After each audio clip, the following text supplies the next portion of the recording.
My name is Jenny Teo, and this is my story revisited.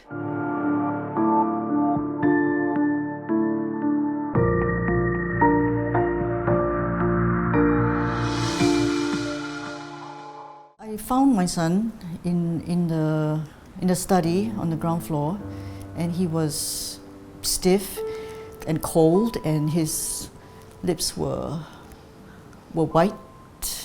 I knew that it was too late.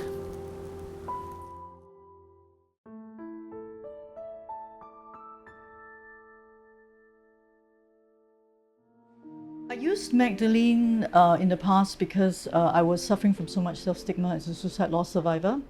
But having recovered and going through my healing journey, I have decided that I would present under the name of Jenny.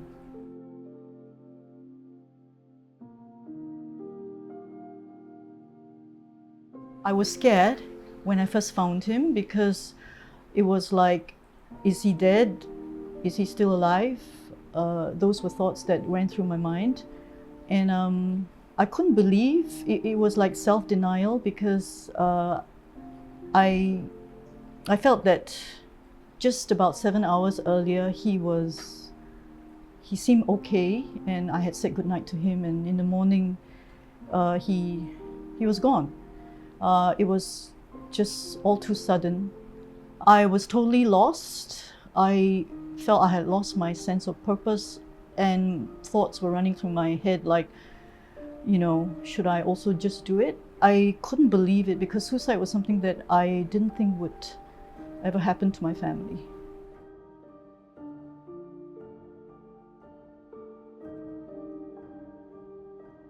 My adjustment stage was when I started to ask the question, why? Why did he do it? And I also was going through a lot of his photographs, and it was excruciatingly painful because I knew that there was no way I could, make new memories with him anymore. And I also started to imagine like he was away on university abroad, and it was just a temporary separation, that he would come back. So it was my way of adjusting.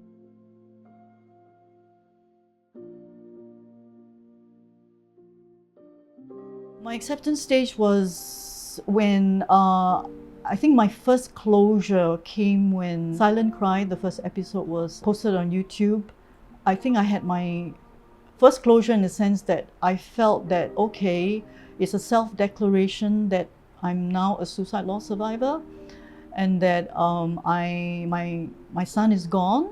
So it was like, okay, I'm the news is out. At the time when I did that was just to give people hope, and not to do what my son did. Second closure came when I was invited by Caregivers Alliance Ltd to give a talk live for the very first time to about 80 caregivers. The day after that, I had a second closure, in the sense that I realized that every time I shared my story, that my son was like alive still, that I was like his mouthpiece, and I could do something for him as a mother again. Well, it started with me turning to YouTube to watch or listen to stories by suicide loss survivors. And subsequently that led me to late Professor Edwin Schneidman, who is the father of contemporary suicidology. But Professor Edwin Schneidman taught me about the 10 commonalities of suicide, which to me I felt were tools that one can adopt in an acute suicide crisis stage, because it really talks about things like what is the common stimulus of suicide, what is the common emotion of suicide. There are 10 commonalities of suicide. So you can actually use that to equip yourself in suicide prevention if you have someone who is in that acute suicide crisis stage. Then my research brought me to interpersonal neurobiology, where I discovered what's the definition of the mind. So from a definition of suicide to definition of the mind, I could then understand my son's suicidal mind a lot better. And then after that, it brought me to research into the attachment theory, plus the essence of adolescence, plus understanding stress and trauma, that all these can actually lead to suicide, as well as, if you understand it, it can also help in suicide prevention. When I decided to start Stigma to Strength Singapore, it was after my experience with Please Stay Movement, which is actually an advocacy group. But I felt that, the father of contemporary suicidology says that suicide prevention is everybody's business. And the ultimate prevention of suicide lies in public education. So that was how I felt that, with my story, with my lived experience, and using my son as a case study, and then matching it with the science of the suicidal mind, the science of it, to corroborate, my son's case, it probably is an effective way to do public education. If you talk about suicide and public education on suicide prevention, it actually involves every tier of society, because suicide is no respecter of age, race, gender, color. So I wanted to reach out to every tier of society. So I had an opportunity to share with the faith community. I had an opportunity to share with students as well as the corporate world, plus even medical professionals. When I was invited by the head of psychiatry in Sabah to share on the 10 commonalities of suicide. It is so crucial to actually do public education on this, because recent data that came from the first national survey on suicide, it was done by SMU, the School of Economics. It stated that 8 out of 10 people in Singapore still believe in the stigma surrounding suicide. So Stigma to Strength Singapore, which I started, there are 7 E's, and one of them is actually to change the mindset of people regarding suicide. And so to embark on a public education endeavor, so that we can hopefully to educate, to equip people so that they can be engaged in suicide prevention through what we call empathy. So as I continue to do this, I find that suicide prevention, if you look at the root of it, it's all about psychological pain. And it is unbearable psychological pain that causes one to take their life. So that is really the essence of it, really, to understand that. When you look at, they call it doing the autopsy of the suicidal mind, it means that you have to trace back to all that has happened in the person's life. All the trauma, all the pain and everything.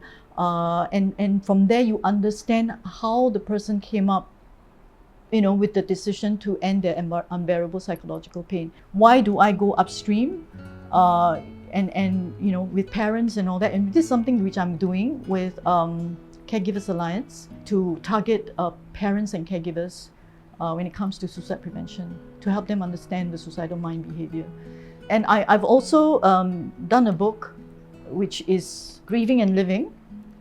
This is one way of me also sharing my lived experience, and it says the book is about losing my only child to suicide, the 3 stages of grief I experienced, and finding purpose through the healing of one's soul in the midst of human suffering and the tragedies of life.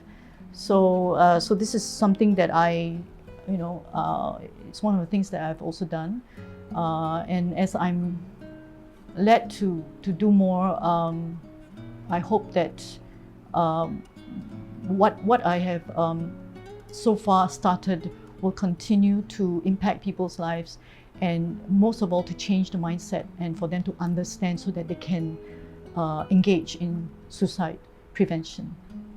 I am thankful to God for continuing to heal me and giving me the grace to forgive not just myself, but those who played a major part in contributing to the unbearable psychological pain that my son had been carrying.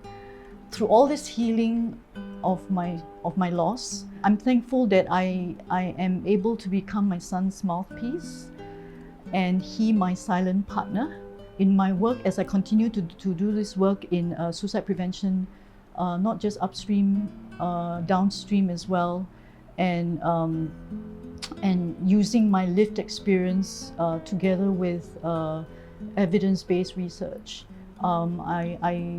I hope to continue to do that. That is all about empathy, and then you try and help the person when you see, their pain and the suffering, and that's where your compassion comes in, and that's where you want to do something for the person. That's where kindness comes in. So I think that's very important. It will go a long way in suicide prevention.